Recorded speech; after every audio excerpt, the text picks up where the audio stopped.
Rennes, c'est une défaite qui fait mal à la tête ce soir encore. Ouais. Exactement. On a l'impression que le scénario se répète. Donc ça veut dire qu'on n'apprend pas de nos erreurs et qu'on n'est pas assez rigoureux dans ces moments-là.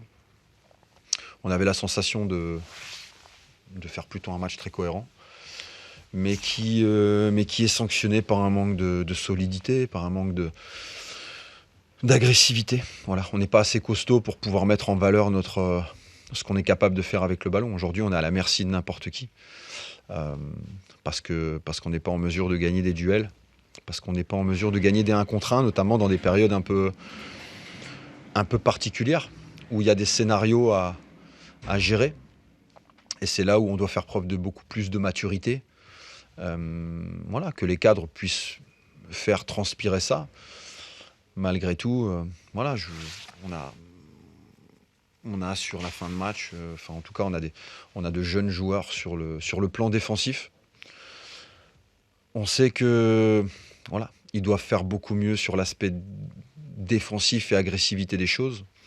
Donc à nous de les faire progresser en ce sens. Maintenant, à travers les matchs et en les faisant progresser, on sait qu'on est à la merci aussi de résultats un peu décevants.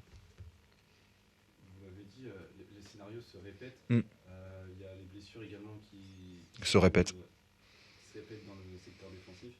Est-ce qu'il y a une forme de lassitude sur cette saison? Est-ce que ça ressemble un peu à une saison galère Je ne sais pas si ça ressemble à ça, mais en tout cas, on est pénalisé. Ça, c'est une certitude. Aujourd'hui, depuis le début de saison, c'est un constat.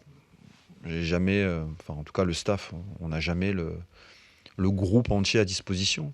Et quand on a la sensation de pouvoir maîtriser certaines choses, vous perdez des éléments en plein match. De temps en temps, on peut l'entendre. Tous les week-ends, c'est compliqué.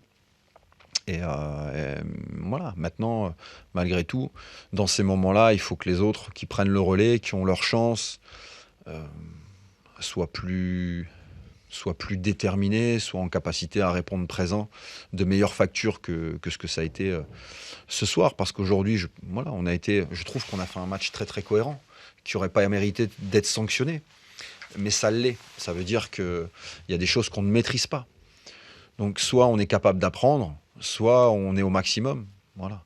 J'ose pas penser à la deuxième réponse, donc faut avancer. Maintenant, il faut qu'on fasse mieux dans ce domaine. On est capable de le faire à l'extérieur. On a le deuxième ratio, deuxième ratio du championnat à l'extérieur, mais je pense qu'on a le 18e ou 19e ratio à domicile. Donc il y a des choses qu'on est capable de faire. Voilà. Mais il faut qu'on arrive à le transposer ici, sur notre terrain, notamment dans des schémas ou sur des fins de match, ne pas s'ouvrir, d'être capable d'avoir plus de maturité, de faire faute haut. Voilà. Et ça, ça s'appelle l'expérience. Et aujourd'hui, voilà, l'expérience, on l'a pas forcément, tout le temps, notamment sur le plan défensif. Et on paye pour apprendre, malheureusement. J'ai l'impression jusqu'à l'heure de jeu de voir une défense très solide. Ouais. Il y a eu le but qui est arrivé en première période. Vous aviez cru à ce moment-là, dans cette première heure-là, vous avez cru à la victoire? En tout cas, on était dans notre match. Après, malgré tout, on a eu aussi des situations où on aurait pu, avec un peu plus de tranchant,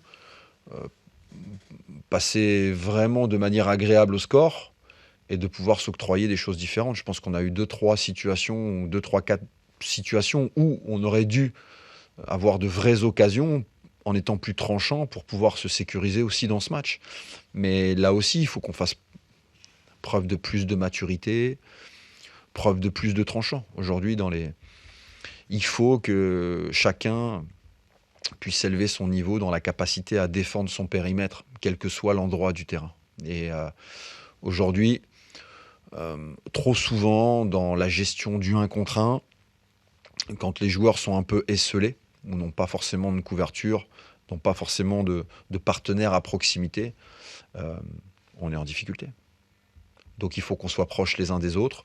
Donc ça veut dire que sur des fins de match, sur des fins de match où on cherche à aller marquer, il faut qu'on soit plus proche, il faut qu'on communique beaucoup plus, il faut qu'on fasse des fautes plus hautes, en tout cas, il faut qu'on annule ce genre de choses. Mais vous avez vu, sur le deuxième but, je pense qu'il se passe 10 secondes devant notre surface où il y a aucun de nos défenseurs ou aucun de nos milieux qui soit capable de revenir et d'intervenir.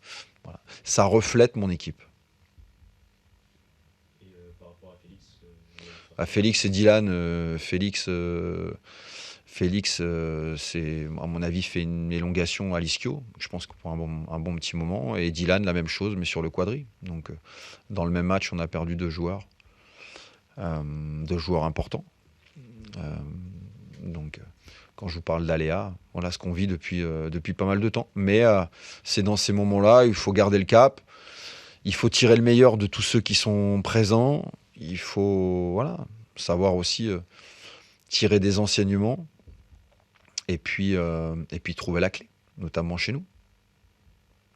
Est-ce que vous pensez qu'il faut attendre de parler à vos joueurs de maintien pour qu'ils sur le système défensif, de défendre chaque périmètre, tout ça?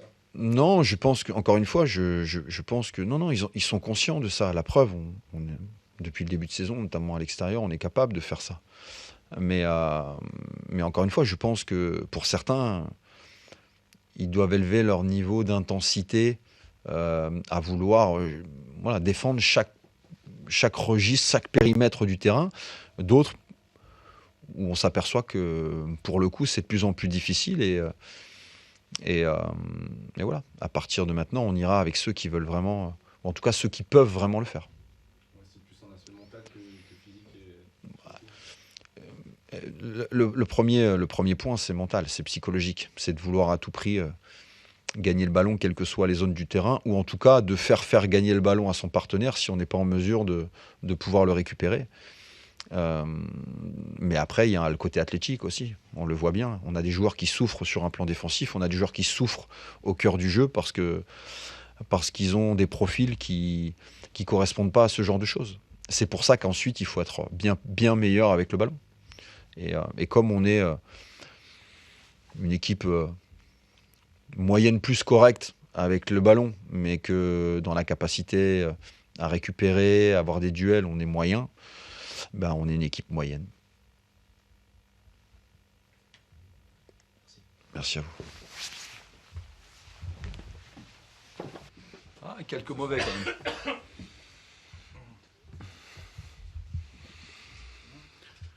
Coach, le match. Ouais. Quel scénario, quelle fin? Quel dénouement, quelle fin, quel scénario, oui, exactement. Je n'étais pas tellement satisfait à la mi-temps, parce qu'on a fait une première mi-temps, alors sans être inquiété, sans concéder d'occasion, on a quand même été malmené dans le jeu, notamment on avait du mal à garder notre bloc compact, et c'est la raison pour laquelle eux avaient des facilités à jouer entre nos lignes. Et on était quand même... je nous ai trouvé en difficulté en première mi-temps, même si on s'est quand même créé quelques situations. Et puis, je leur ai dit à la mi-temps que de toute façon, je ne savais pas quand, mais à un moment donné, en début de deuxième, j'allais procéder à des changements. Voilà, à partir du moment... Alors, je ne dis pas, attention, hein, je reste très humble par rapport à ce que je vais dire, mais je pense qu'à partir du moment... Et il était temps de changer. À partir du moment où on a changé, je pense que les entrants ont vraiment fait du bien. Ça a équilibré l'équipe. C'est là où est venue l'égalisation. Ouais, on égalise tout de suite derrière. Et puis, après, le deuxième but, il est incroyable parce que Jean Nguessan se blesse. Moi, je pense qu'il est blessé. Je pense qu'il se fait une élongation aux ischios. Je dis aïe, aïe, aïe. Donc, forcément, je fais rentrer Moussa Koné. Je replace Léon Delpech dans l'axe, au milieu. Et puis après, le dénouement, vous le connaissez, quoi. Un ballon qui traîne dans la... Je suis tellement heureux pour ce garçon-là, pour Moussa, qui était en plein doute. Et ça va leur donner confiance. C'est la première victoire à l'extérieur. Alors, c'est incroyable parce que c'est à Guingamp, quoi. Alors, voilà. Si Jean ne se blesse pas, vous ne faites pas rentrer Moussa? Non. Enfin, oui et non. Mais, oui, donc, de toute façon, on ne saura jamais. De toute façon, voilà, j'ai réagi par rapport à la situation du moment et il fallait faire ça. Mais je suis surtout soulagé parce que Jean Nguessan n'est pas blessé. Ah non, il n'est pas blessé. C'est ça qui est incroyable. Oui, parce qu'il fait l'ouverture, il se tient derrière la cuisse. Il a une alerte, il a eu peur, il a eu une frayeur. Non, il n'a rien, heureusement. Ah non, C'est la soirée parfaite du coup. bah presque. À un partout, quel est votre état d'esprit? L'idée c'est de garder le point du match nul ou c'est vraiment d'aller chercher le second but? Non, c'est de rester équilibré. Si on peut, je me disais, si on peut repartir avec un point du Roudou, ça sera bien. Après, on était bien équilibré, donc on sortait bien les ballons, il y avait des situations de contre intéressantes. Voilà, bah, c'est ce qui s'est passé, quoi. Dans le foot, ça va très vite. Victoire face à Niort, là vous gagnez. Ce qui a été énorme, surtout vu les tribunes, c'est la joie. Sur le but de Moussa Koné, le banc a explosé. Ben, vous doutez bien qu'on a un peu de pression quand même, hein, surtout quand vous êtes. Avant le match de Niort, on était dernier, non, si je raconte pas de bêtises. Voilà, donc être dernier dans un championnat, on n'aime pas trop. Et puis on fait tellement d'efforts, on passe tellement de temps. Mon staff, moi, et puis je suis tellement exigeant vis-à-vis des joueurs depuis que je suis arrivé. Donc à un moment donné, vous avez peur que ça prenne pas. Puis vous savez ce que je leur ai dit à la fin? Je leur ai dit, souvenez-vous de ce que je vous ai dit la première fois que je vous ai parlé. Alors bon, comme ils étaient plus tout à fait lucides, ils m'ont tous regardé. Je leur ai dit, je vais vous dire ce que je vous ai dit. Moi, ça m'intéresse pas de venir ici si je vis pas une aventure humaine avec vous. Et c'est ce qu'on est en train de faire. Voilà, l'aventure humaine, elle est en train de démarrer. Voilà, voilà. Ça, c'est des vrais moments, des vrais beaux moments de football. Voilà, c'est pour ça que je fais ce métier-là. C'est pour ça que vous êtes venu C'est pour ça que je suis venu. à Nîmes. Oui, j'avais envie de vivre une aventure humaine avec ces garçons-là. Oui.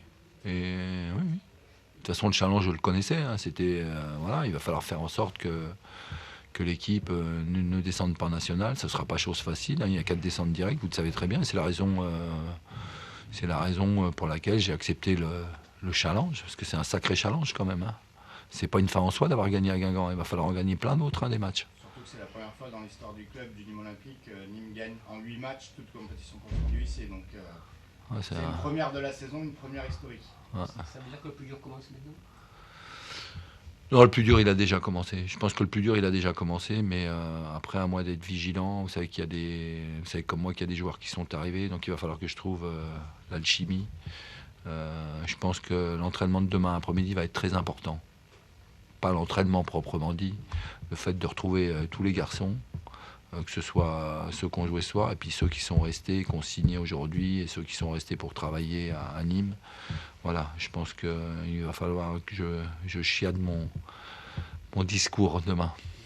Jusqu'à présent, chaque fois que Nîmes avait encaissé le premier but, Nîmes avait perdu. Ce soir, Nîmes encaisse le premier but et gagne. Ça veut dire qu'il y a quelque chose qui a changé. Oui, alors moi j'étais alors je vais vous dire franchement, c'est ce que je leur ai dit à la mi-temps, même si j'étais pas content, parce que on n'avait rien concédé. On ne doit pas prendre ce but, on doit revenir à la mi-temps à 0-0, quoi qu'on dise. Mais j'étais convaincu qu'on allait revenir, franchement. Et on a réussi à se convaincre entre nous. Voilà, j'ai bien aimé l'état d'esprit des garçons avant de repartir sur le terrain. Ils se sont parlé, ils se sont reconcentrés, redynamisés. Donc je leur avais dit, vous verrez, quoi qu'il arrive, on va avoir des occasions, on va revenir dans ce match, c'est sûr. Et c'est ce qui s'est passé. Qu'est-ce qu'ils se sont dit? Ben, un peu ce que je suis en train de vous dire. Voilà.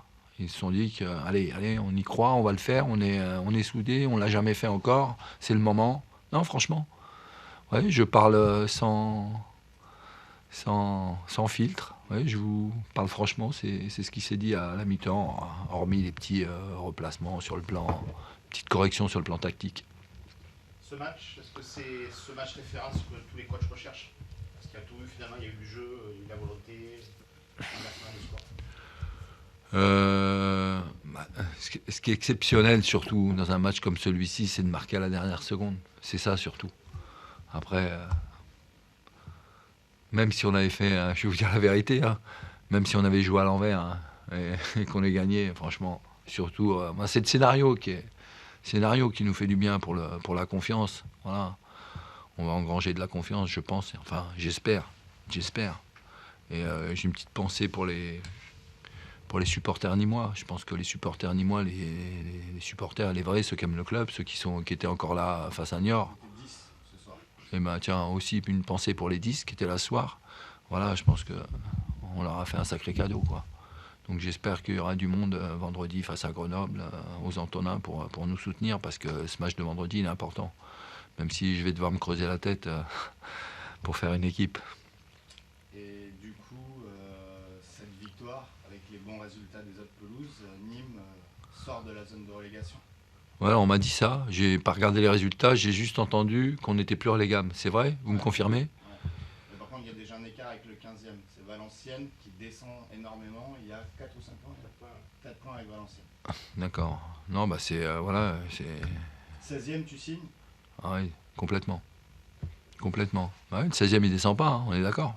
16e, je signe tout de suite. Il y a un mois, Guingamp gagnait à Nîmes 2 à la 94e. C'est incroyable. Aujourd'hui, Nîmes a gagné à Guingamp. Qu'est-ce que ça signifie? Bah, ça signifie que quand on a joué Guingamp, bah, c'était mon premier match avec le Nîmes Olympique. En termes d'état d'esprit, alors même si on avait envie qu'il se passe quelque chose, je pense qu'on n'était pas encore prêt en termes d'état d'esprit. Là, on a montré que l'état d'esprit avait changé. Voilà. Il y a un mois, l'entraîneur de Guingamp gagnait Antonin, il disait que la victoire était logique. Est-ce que Oui, alors c'est une histoire qu'elle est logique? Steph avait dit qu'en toute objectivité, c'était mérité. Moi, j'aurais pas la prétention de dire qu'en toute objectivité, surtout la façon dont on a gagné à la dernière seconde, c'était mérité. Non, je crois qu'il faut... Non, voilà. J'ai conscience que si on était rentré au vestiaire avec le point du match nul, voilà. Non, je pense qu'il faut rester lucide et non, pas commencer à fanfaronner et surtout pas à Guingamp, après ce que j'ai connu ici pendant un an. Parce que moi, je retiens que des belles choses et que du positif en avant de Guingamp. C'est un très bon club de foot et il fait bon vivre. Même si c'était pendant le Covid. J'ai adoré travailler à Guingamp, très franchement. Là, vous revenez, vous gagnez. Oui, alors, je ne vais pas vous dire que je suis déçu pour eux, parce que je suis tellement content pour nous, on avait tellement besoin de ça. Mais je ne suis pas inquiet pour eux, il y a des bons joueurs. Bon, voilà, l'objectif, c'est pas de monter en Ligue 1 pour eux, donc ils se maintiendront. Et c'est pas, voilà, j'espère qu'ils m'en voudront pas, c'est tout. Finalement, la pression elle est sur les nouveaux aujourd'hui. Parce que les Wolves, tout ce qu'on jouait aujourd'hui, ils ont fait un bon match. Finalement, c'est les nouveaux qui vont arriver, qui vont... Oui, non, mais ça va surtout amener l'émulation au sein du groupe, et une bonne émulation au sein du groupe. Donc voilà, c'est pour ça que je vous disais tout à l'heure, il va falloir que je chiade demain mon discours et que ce soit très réfléchi. Et voilà, j'ai besoin de me reconcentrer par rapport à tout ça demain. Mais non, mais c'est une bonne chose qu'il y ait des arrivées. Et c'est une bonne chose qu'on ait gagné ce soir. Parce que voilà, demain, le mercato se finit ce soir. Donc demain, il y a un nouveau groupe qui se retrouve. Et voilà, c'est parfait. Et là, publiquement, vous pouvez dire que Mousset, si... Je pense, oui. Parce qu'après, je me suis plus préoccupé. Franchement, j'étais dans mon mas. Oui, je pense que oui. Mousset, si, et Zerkan. Voilà. En plus de... En plus... Fofana et Lopez. Exactement, voilà. Exactement, oui. 6 arrivées en sachant qu'on en a perdu 4 et plus la blessure de Scotty Sadzout. Donc c'est comme si on avait pris un joueur, en fait. Avec peut-être des joueurs un peu plus impliqués dans la mission commando maintenant. Oui, mais il va falloir, ça ne sera pas une chose facile hein, de recréer un groupe. Hein. Il y a un vrai travail derrière. En très peu de temps. En très peu de temps. Mais on va s'atteler à ça, on va s'y atteler. Voilà. Merci, coach. Merci à vous. Merci. Coach.